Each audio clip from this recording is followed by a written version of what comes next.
Hi again, I'm Victoria Sarkise, founder of TANGOFLEX. Today, we are going to do some hip openers. I've been asked a lot of questions about how to do splits, and many times we don't just start with a split, we start with other things to get to the split and to get to do a perfect split. So today we're going to focus on the hip flexors and the rotation of the hip flexors and how we engage them to better perform a split. If you're a dancer or an athlete, you know exactly what I'm talking about. We try to disassociate what muscles we are using in order to perform better the movement that we want to do. So we're going to start by putting our feet together in this position. Again, we're going to keep our back straight. Here we're going to go downward. Start warming up the hip flexors, the inner thighs, and we're going to see if we can bring our hands on the floor, elbows down, and if we can, we're going to go all the way forward. And you're going to rest here or hold it for just a few seconds. Breathe in through your nose, exhale through your mouth, and relax. And while I'm doing this, you can close your eyes and you can relax your neck, relax your head, release all the tension from your upper body, and see if we can go a little bit lower. Always trying to keep our back straight. Good. And we're going to go up. Remember that you can pause this video and hold the stretches a little bit longer. Alright? Now, we're going to stay the same position, but we're going to push the feet forward, away from our body. So, from the side, if you were here before doing that stretch, that hip opener, you're going to bring your feet forward, now away from your body. And from here, we're also going to try to keep the knees down. If they come up, we got to let them come up, but we're going to try as much as we can to keep them down. And the more you practice these exercises, the more you're going to see that they are going to stay down towards the floor. Okay, so here we're going to go forward and we're going to try to relax, always extending your spine, going all the way down, and hands on the floor, and walk your fingers away from your body to feel a deeper stretch. You can hold it there. You're going to see that this stretch is very different from the first one because we're working all the way more towards the back of our legs. Okay, so let's stay there as I'm turning. Very good. And slowly come on up. Excellent. Remember to keep your back straight. We're going to bring the feet a little bit closer to your chest again. We're going to keep one leg in. The other one is going to go straight to the side. Alright, and here we're really going to try to work on our flexibility. We're going to go down on the floor and we're going to try as much as we can. It doesn't matter right now if we want to point the toe or no, depending on the sport that you practice. I usually tend to point my toes, but you don't have to. But what I'm going to try to do here is that this doesn't happen, that we don't go to the side. This is a little bit easier, so we try to keep both of our hip bones and our glutes down on the floor. And then from here we go down. Good, and try to hold it. If you want to flex your foot to engage and stretch the Achilles tendon and the calves, feel free to go up. And if you want to point your toes, go ahead and point the toes. Good, and we go up. And now we're going to turn the hips to the side. So here we're going to just bend the leg on the back, and that's okay. We're going to bend it. And we're going to rotate the hips. Alright? The more we practice these type of transitions, the more we're going to be able to extend the leg on the back.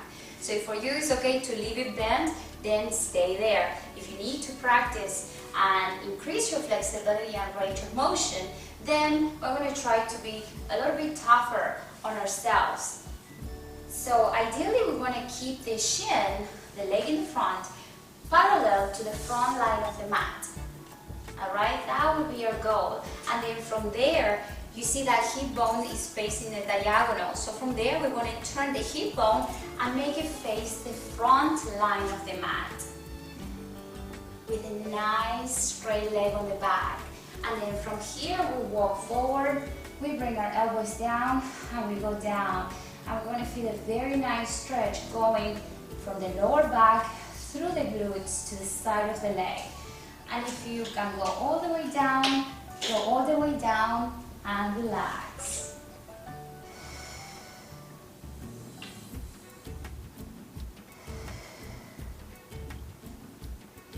Good.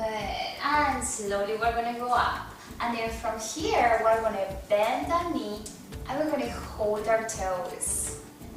And make sure that we're not here and we're not bending the elbow. We want to stretch, and to accomplish that full extension, we should feel the extension coming from the shoulder all the way to your fingers. And we're going to try to hold that pose. Shoulders relaxed. And breathe in. And exhale down. Very good. And down. We're going to slowly now go to the other side. So very slowly we're going to rotate to the other leg. And we're in this position like we were before. And hands down on the mat. And if we can, we're going to walk forward. Again, make sure that this leg doesn't come up from the floor. As much as we can, we have to try to push it down.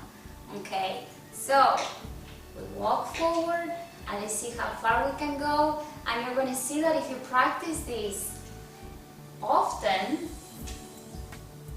every day, 3 times a week, you're going to see that you're going to come lower and lower every time. Go all the way down, as low as you can. Remember, you can flex the toes or you can point your toes.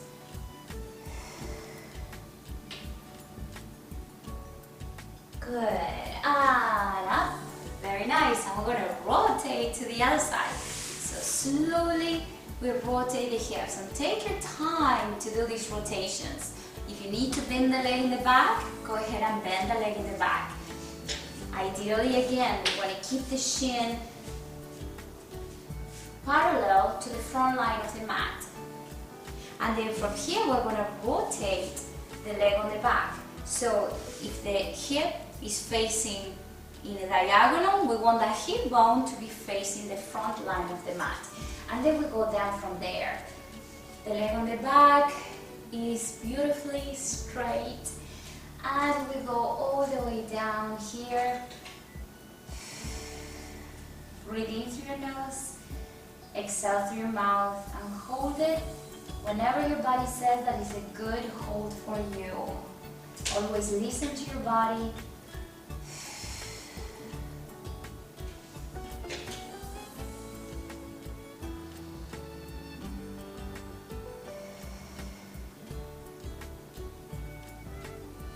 Good. And we go up. Very good. Remember, you can pause this video and hold it a little bit longer if you want to increase your range of motion. We're going to bend the leg on the back and hold your toes. Remember not to bend the arm. Keep a nice extension coming from your shoulder all the way to your fingers. And there we're going to try to hold our balance.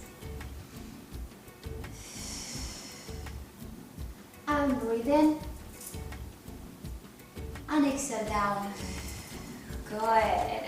And here we're going to do one more time. Flip that leg open. And we're going to push our feet forward, away from our body. And we're going to go down again. Good. And as you can see now, you're going to feel that you're a lot more flexible than when we started the video. So relax your upper body, relax your shoulders, relax your neck, relax your head as you go down.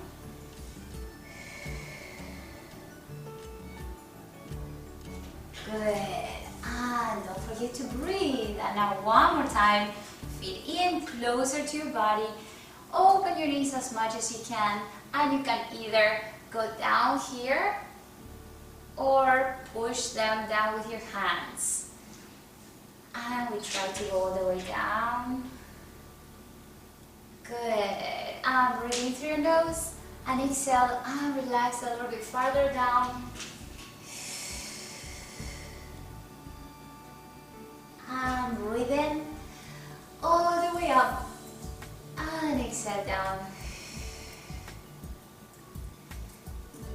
so much guys for watching. I hope this is helping towards your splits. Thank you so much. Have a wonderful day. Let me know if you have any comments or questions. Write them below. If you like the video, please let me know as well.